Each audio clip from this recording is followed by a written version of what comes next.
चलो। बिस्मिल्लाहिर्रहमानिर्रहीम। Global vlog और शहजाद खान की तरफ से अस्सलाम वालेकुम। नाजरीन, और यह मकबूल जान की तकरीर सुने। फरमाते हैं कि तुमने सच का मज़ा तो चखा ही नहीं। तुमने सच का मज़ा चखा होता तो तुम भी बैन होते। मीडिया, ब्यूरोक्रेसी और जुडिशरी, तीनों चीज़ें ठीक हो जाएं। आइए चलते हैं प्रोग्राम की तरफ। ये है बुनियादी मसला। पाकिस्तान के अंदर 3 ऑर्गेनाइजेशंस को तबाह बर्बाद किया गया है वक्त के साथ साथ, और बाकायदा एक प्लानिंग के तहत कब्जा किया गया है।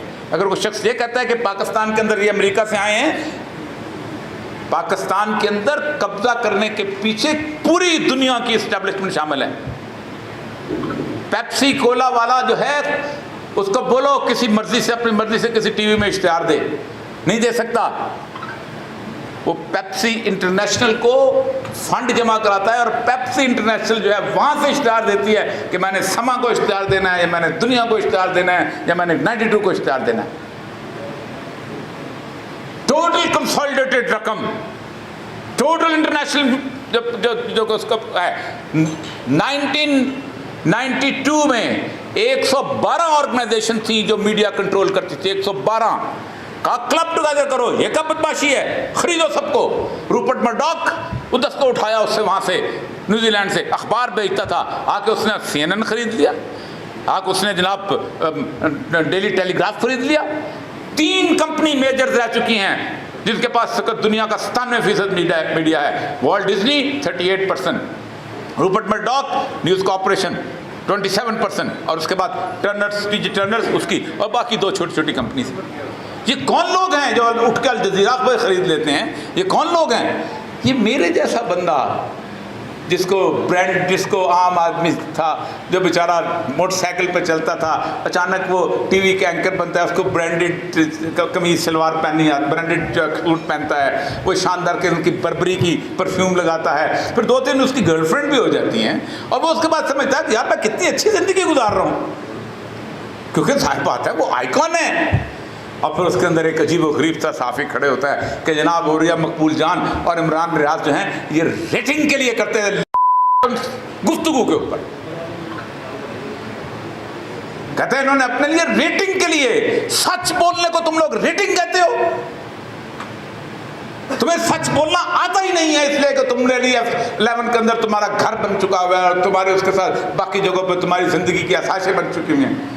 तुम्हें सच का मजा चखा ही नहीं है। तुम्हें सच का मजा चखा होता तो आज तुम भी बैन होते। मीडिया, ब्यूरोक्रेसी और उसके साथ जुडिशरी, ये 3 चीजें ठीक हो जाएं, मैं आपको बताता हूं ना पाकिस्तान की एस्टेब्लिशमेंट में ताकत है। मैं चागी में डिप्टी कमिश्नर था,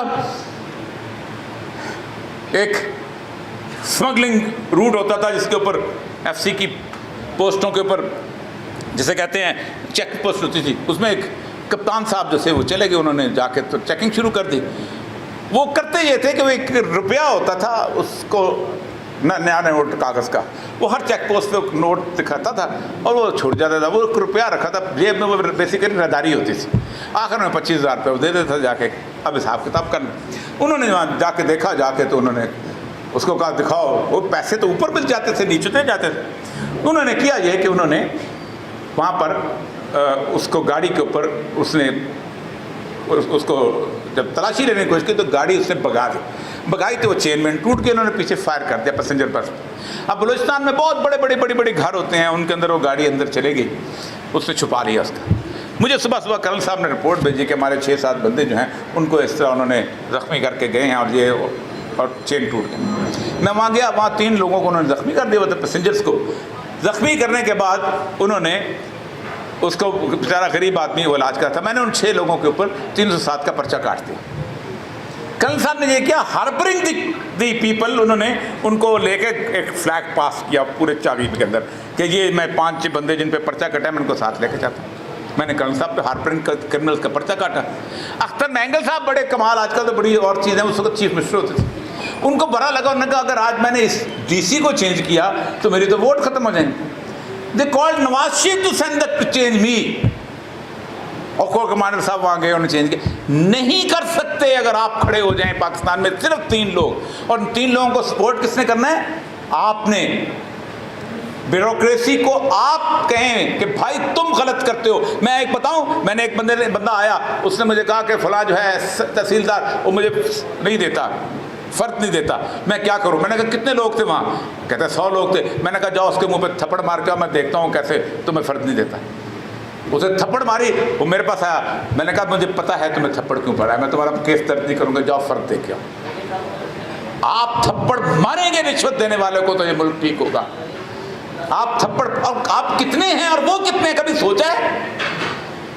पूरे पाकिस्तान में 4,22,000 पुलिस है, जिनमें से डिप्लॉयबल सिर्फ 1,12,000 है। आज पूरे पाकिस्तान के अंदर लोग खड़े हो जाए, 10 से 15 बंदे नहीं आते एक शहर के उनके खाते में।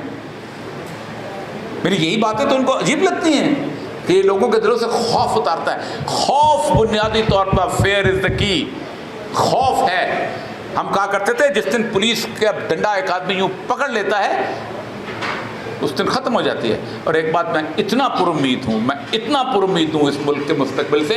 आज से 10 साल पहले जो लोग जुलूस निकालते थे, उनके घरों में खाने को कुछ नहीं होता था। उनके वालिदैन सोचते थे कि मेरा बेटा जो रेडी नहीं लगाएगा तो क्या, कि वो लोग थे बेचारे, गरीब लोग थे। 77 में गरीब लोग थे, 74 में गरीब लोग थे, 83 में गरीब लोग थे। आज जो लोग जेल में हैं, इनके वालिदैन 20-20 साल तक उन्हें अफोर्ड कर सकते हैं। कोई लम्स का पड़ा हुआ है, कोई LSE का पड़ा हुआ है, कोई बाकी चीज़ों का पड़ा हुआ है। These are the hope of this country, these are the hope. मुझे किसी तौर पे मायूसी नहीं। वाखिर दावाना अल्हम्दुलिल्लाह। नाजरीन, औरिया मकबूल जान साहब फरमाते हैं, आप थप्पड़ मारेंगे रिश्वत देने वाले को तो मेरा मुल्क ठीक होगा। मैं इतना पुरुम्मीद हूँ इस मुल्क के मुस्तकबिल से। अल्लाह हाफिज़।